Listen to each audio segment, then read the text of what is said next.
Hello guys, Assalamualaikum. Magluto tayo ng ampalaya. Kasi sobrang tamis na ng buhay natin. Kaya kakain tayo ng mapait. Nagpabili ako guys, nag-cravings.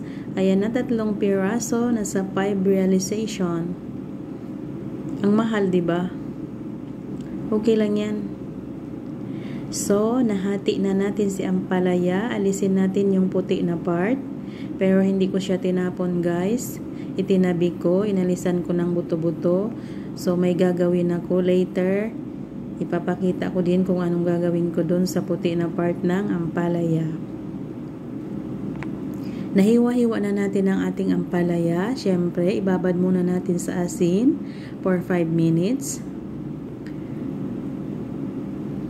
At ating piga-pigain para mawala yung tubig niya, at least mabawasan yung pait niya. Mabawasan yung pait mo.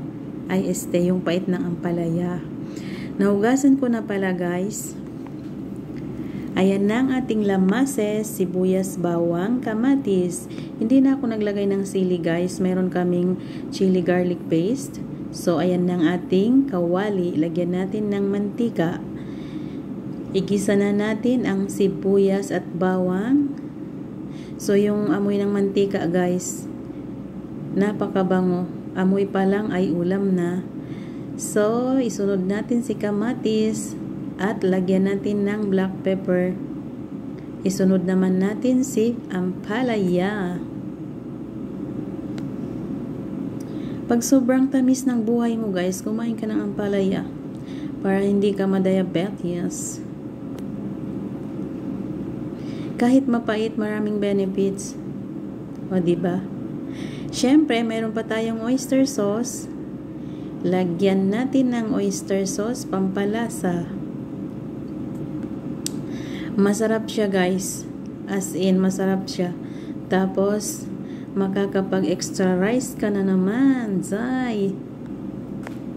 Syempre, marami tayong itlog. Kaya nilagyan ko ng 3, guys. Bago ko nilagay ang itlog, guys, nilagyan ko muna ng asin. Kayo nang bahala sa asin, sa panlasa nyo. Depende na yun. Ayan na si itlog. I-mix-mix natin kasama si ampalaya. So, mapait pa rin siya guys. Kahit piniga-piga ko na. Ampalaya nga, diba? Siguro, pag naalala mo ako kasing pait ng ampalaya yung damdamin mo. Ay, adzoy! Oops!